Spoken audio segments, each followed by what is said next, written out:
My plan was to go to a business school, but I didn't in the end because I didn't feel I had time. I was a strategy consultant, so I think I learned a lot of, I would say, related skills. I think there's something about that's in your DNA and in one's own role models. I think it's very important, role models from an early age that make someone want to be an entrepreneur. I think it's also an attitude to risk. It's an obsessiveness. It's a bit of lateral thinking, and I guess passion. My father was investing in venture capital. He was pension fund money into venture capital, so obviously close to that scene, the entrepreneurial scene. And then my grandfather started with one clothes shop in South Africa and ended up with 650 and buying a chain in the UK as well. So that was a great entrepreneurial experience. But what made me really want to emulate it was not, as some people might think, the fact that he made some money from it, but it was the fact that he absolutely loved what he did every day. Very successful business. We're very lucky to be able to say money's not a motivator, but I think partly when I say it's a lovely side effect and it does make life easier, of course, but it's not the reason why you get excited going to work every day.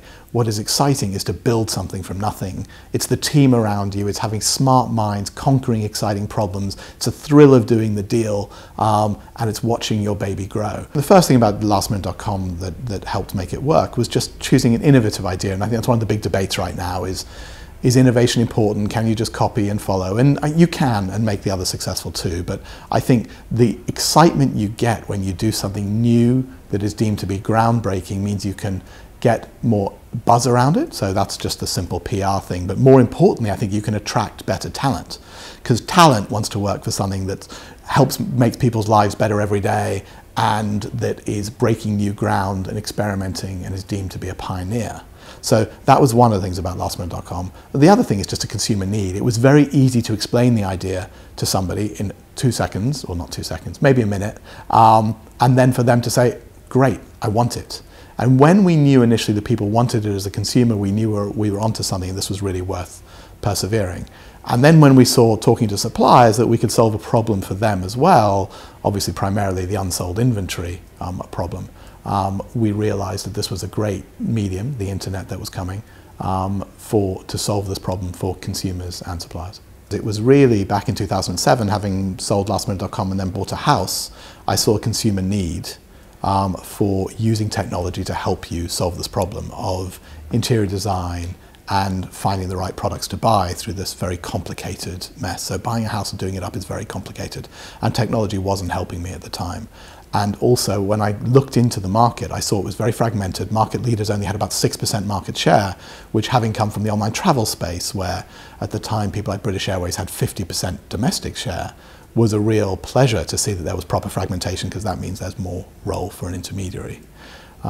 So it was an exciting opportunity, and since that time what's happened is clearly online furniture has taken off dramatically. Not all of our businesses have. I think Made.com is the one that's generating the most excitement at the moment, with its disruptive supply chain model of going direct from factories straight to the consumer based on consumer demand. So no wastage, no retailer, no wholesaler, leading to potential savings of customers of up to 70%. So being on the non-exec of the Guardian and TalkTalk, what have I learned? I think clearly with the Guardian you're seeing a very long-standing traditional, what has previously been a traditional business, find an onslaught in its industry and have to change its business model fast. And digital is at the heart of that. So it's really interesting to see pace of change in an organization like that, to see the elements that they do very successfully, obviously huge traffic on their websites, and then to brainstorm with them on the monetization challenges that everybody knows digital migration brings. With TalkTalk, again, interesting to see a company that grew through acquisition to some extent, like lastminute.com in some ways, but has this wonderful subscription business model that is really, once you've got that sort of model to scale, it's fantastically successful, which TalkTalk now is.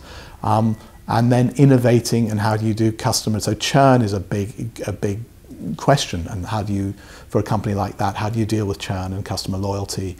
And the next big thing they're doing, which is going to be really exciting to see, is YouView, the TV platform that they will be launching soon. So how that does and how that helps them cope with churn and how customers adopt to that could be onto another, dramatic transformation, having started with free internet, free broadband many years ago. My leadership style, I guess, when I'm the CEO, which I'm not currently, and it's a very different thing being chairman or non-exec, but when I'm CEO, I hope people would describe me as being passionate, obsessive, very demanding, but in a way that is still encouraging, and not not a boss to be feared, but somebody who is on your side, who you feel is making you and inspiring you to go in the same direction. It used to be that being an entrepreneur wasn't a career choice or a career option soon after leaving school or university. I think that's now changing. I think there are a lot of initiatives from the government. I think there's an arms race for entrepreneurship across countries. Everybody realizes that, every sensible politician rather, realizes that entrepreneurship is a good way to get growth. So you want to encourage people to start up businesses. That's a great way to encourage employment.